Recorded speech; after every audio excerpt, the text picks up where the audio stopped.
Jefferson. And again, I'd like to thank you all for your well-researched and fine comments. Express praise Jehovah in the midst of the congregation. Wonderful.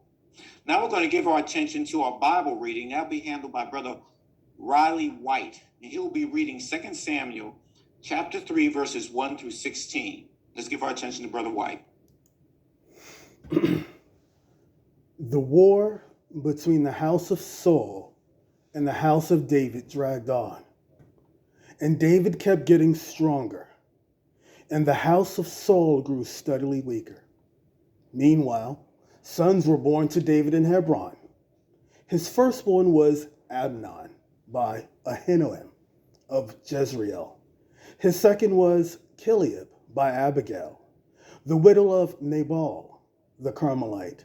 And the third was Absalom, the son of Maacah, the daughter of Talmai, the king of Geshur.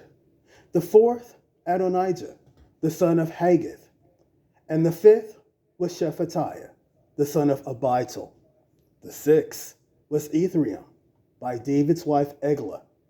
These were born to David in Hebron. While the war between the house of Saul and the house of David continued, Abner kept strengthening his position in the house of Saul. Now, Saul had a concubine whose name was Rizpah, the daughter of Aiah. Ishbosheth later said to Abner, "Why do you have relations with the concubine of my father?"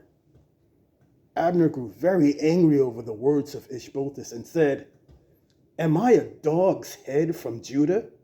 Until this very day, I have shown loyal love toward the house of your father and to his brothers and his friends, and I have not betrayed you into the hand of David.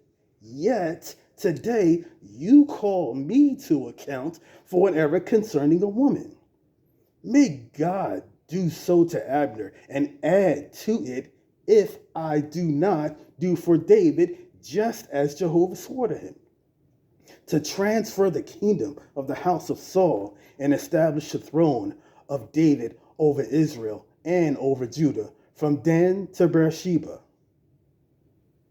He was not able to say one more word in reply to Abner, for he was afraid.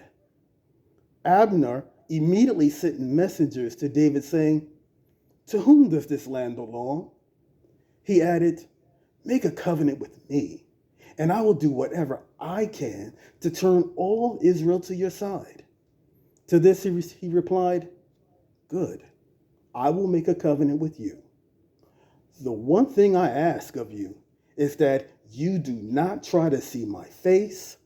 First, you bring Michal, Saul's daughter, when you come to see me."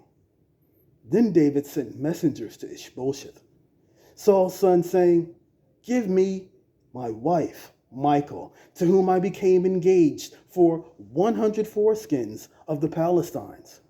So Ishbosheth sent to take her from her husband Paltiel, the son of Laish. But he kept walking with her, weeping, as he followed her as far as Bahurim. Then Abner said to him, "Go, return." At that, he returned. We'd like to thank you for that reading, Brother White. It was very, very good. You put a lot into it. Emphasis, emotion, good. You read not just words, but thoughts and expressions. And that's a sign of a good reader. Excuse me. You're working on point. You're working on point. Let's study point 5. And that's accurate reading. And that's what it is. You pronounced the words correctly. You read what was there and you spoke clearly. You enunciated the words, especially with the different names and that were there. So you did a fine job, and we look forward to more of your assignments. Thank you so much. Now that concludes our